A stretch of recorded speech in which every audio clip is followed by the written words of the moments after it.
Welcome into Ben's Restaurant. I'm Chris Colucci, and this is Coach O. Coach O, How's how it you going? doing? Doing good. So let's start talking from last week. You guys played Lowville, really good team. Beat them at their place.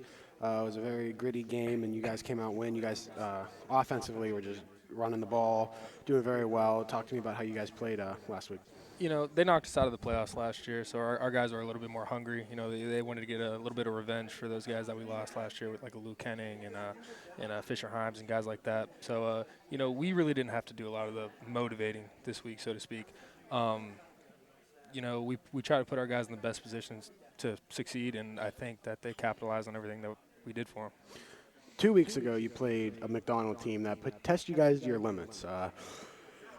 Went into overtime. You guys ended up winning 35-34. How did that game, and what did you see from your team so much that you guys liked as a coaching staff?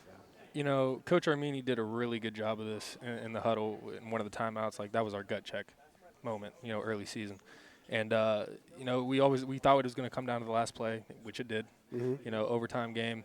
It showed us, our kids, they just wanted a little bit more than probably them. I was especially excited because I get to coach receivers and DBs, and Chris Pater, I get to coach him every day individually. So when he made that play, I was pretty pumped up. But like I said, early season gut check moment. We're going to need a little bit more of that going in, further in the season, especially in the playoffs. You just led me into my next question. Coach receivers and DBs. What's so fun about coaching receivers and DBs? Well, when you're in an offense where you run the ball and you just continue to run the ball and you run the ball. Sometimes it's not frustrating, but it's like, I get it. We got guys that make plays. But I tell my guys, you guys want the rock, you got to earn it by blocking. So if you're not blocking, we ain't gonna throw it. And when we do throw, we tend to capitalize. Like last week against Lowville, Alec Abrams caught a post route for a touchdown.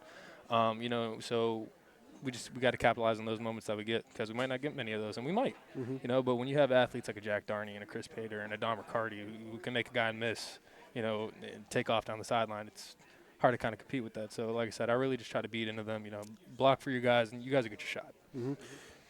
This little 4-week gap you guys got here, you had McDonald and Lowville, and now you have Camel and Springfield. I know Coach Armini never likes to talk in advance about just worried about this week, but Camel this week.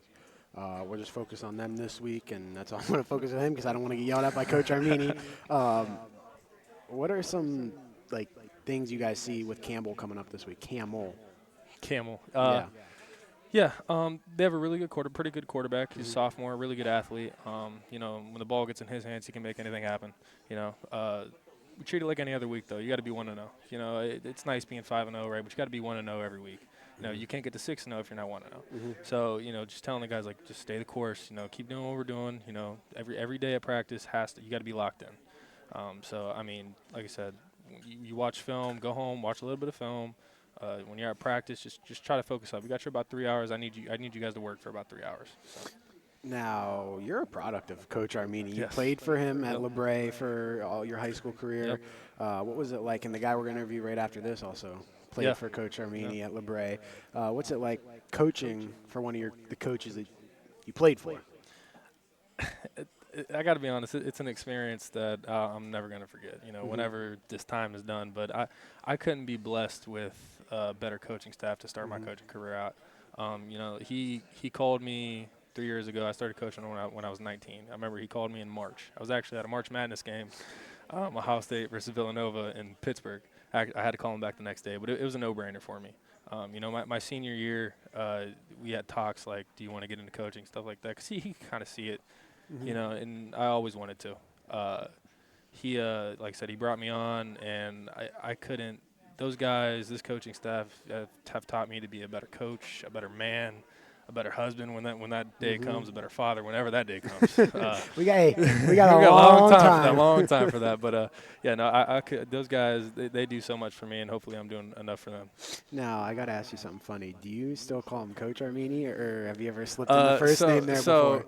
Yeah, no, I don't call him by the first name. It feels a little bit weird to me. I'm sure. So it's Coach, Coach Armini or Boss. So Boss. Yeah. So no, I can't. I just can't. He's a mentor of mine. He's got all my respect along with all the other guys on the staff. Going forward throughout the season, as your skill group, your DBs and receivers, what do you want to see them doing to improve? What are some things that they've slacked at, some things they've done really good at, and some things you just want to see them really improve going forward into the season? Um, so, like I said, I really try to, blocking is a Mm-hmm. big thing that, and I think that we've done a very good job on the outside blocking, which is why I tell these guys, the big guys up front, yeah, they make the holes, but we got the touchdown blocks, Mm-hmm. so those second level defenders, those are us, right? And sometimes they might get a little bit too physical when they don't need to, like our backs past the block or whatever, and they want to get that extra shove, and it's like you have a little bit of discipline, Mm-hmm. know when the times are, just get in front of them, so. But other than that, I mean, just every day, you know, keep doing what we're doing. Get better each day. And being a young guy, um, it has its pros and cons a little bit.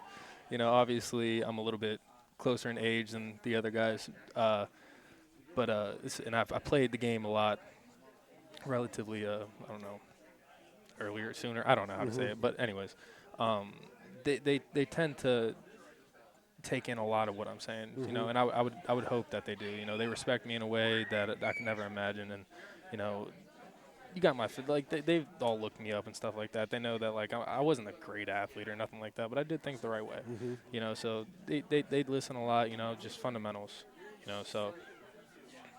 Coach O, good luck this season. You guys are undefeated.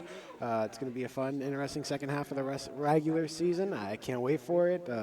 2 more home games, and it's going to be a lot of fun. Yeah, Good luck Friday. thank you. See you then. Sweet.